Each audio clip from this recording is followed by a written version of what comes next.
The morning light fell through the trees like fractured glass, scattering across the hood of a patrol car parked on the edge of a forgotten county road. The forest was quiet, save for the low hum of an engine and the slow, methodical sound of papers being shuffled. A police officer stood beside the open door, his gloved hands trembling slightly as he flipped through a worn brown file marked "Confidential." He wasn't supposed to have it, but curiosity, pride, and something darker had made him look. Inside the file were pages that didn't make sense.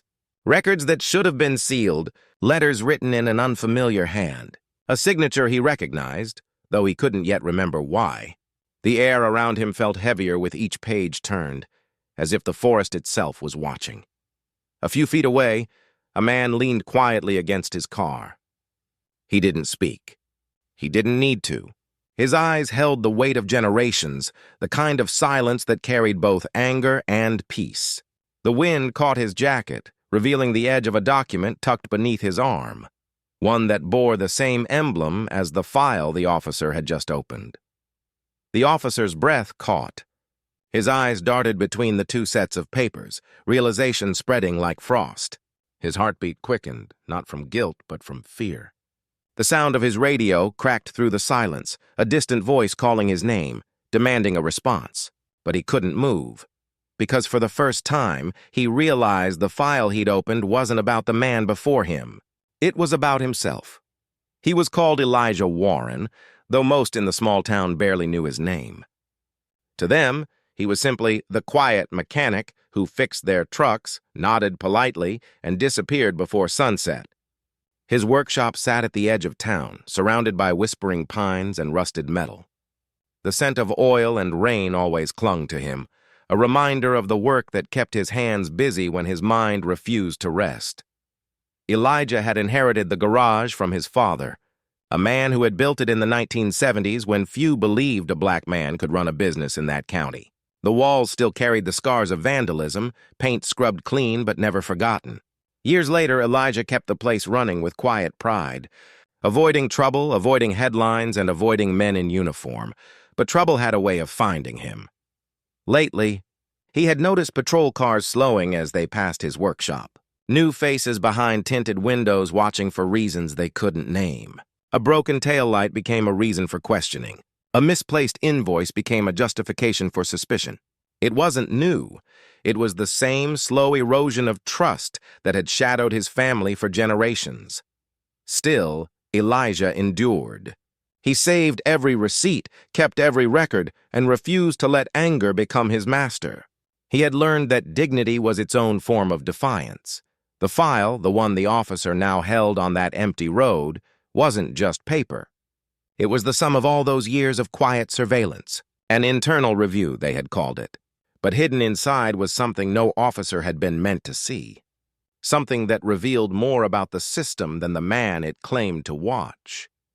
Elijah had waited years for this moment, not for revenge, but for revelation.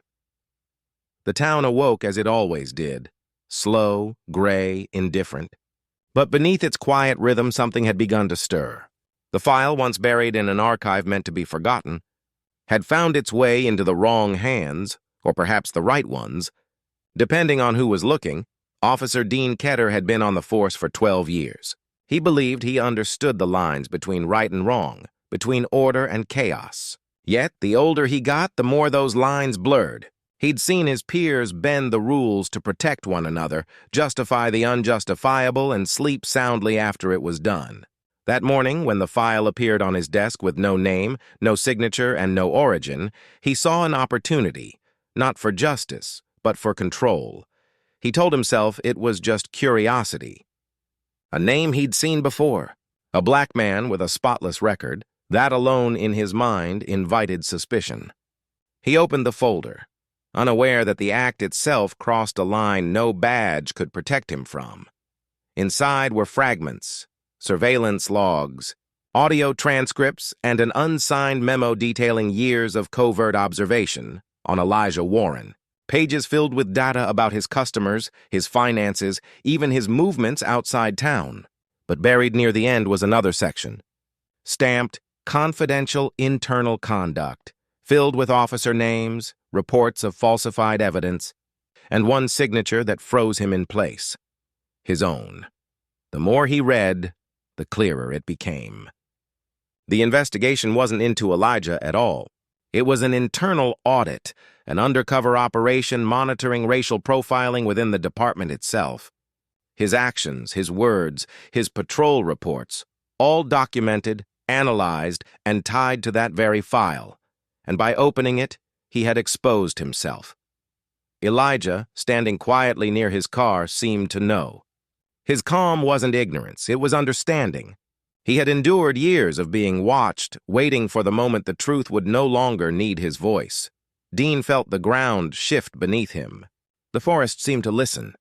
His hands, once steady, began to shake, not from guilt alone, but from the dawning realization that the system he thought he served had finally turned its gaze inward. The rain began without warning, soft at first, then heavy enough to blur the world into muted shapes. Officer Dean Ketter stood frozen beside his car, his uniform darkening with every drop.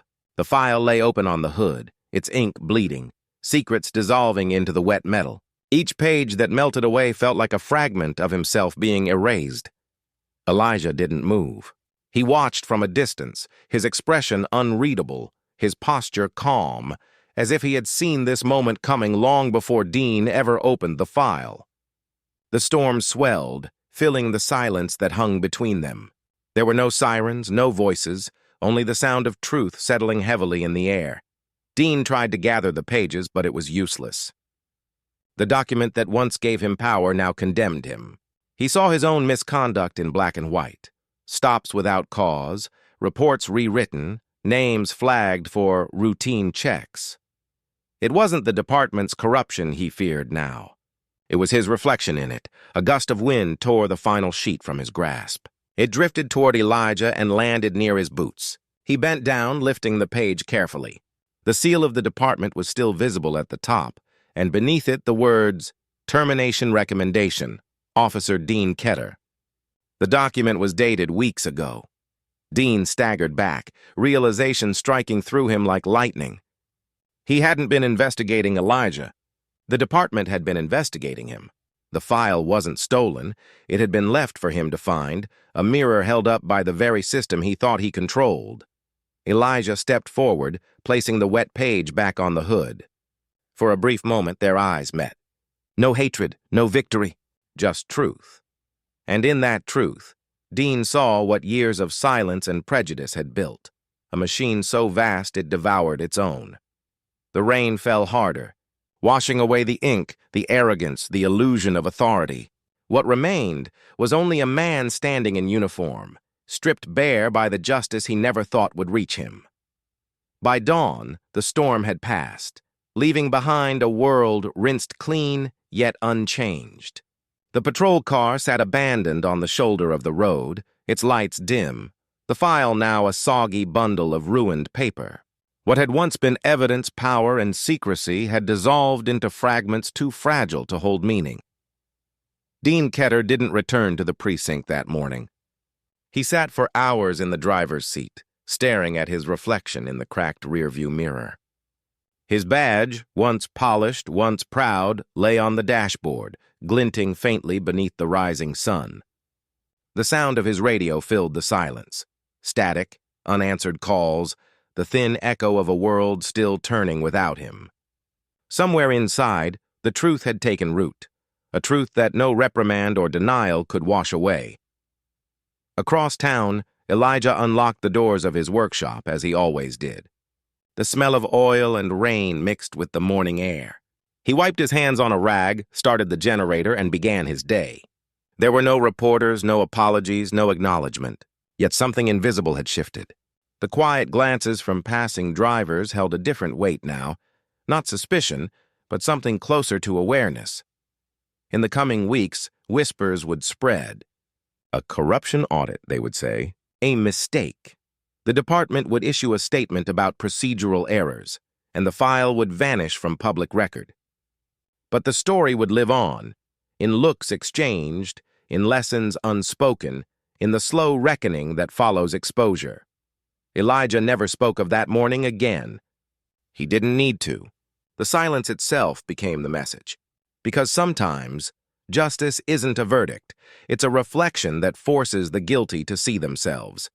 And as the town moved on beneath the weight of its own history, the rain kept falling, soft, steady, unrelenting, washing away what it could and revealing what it could not.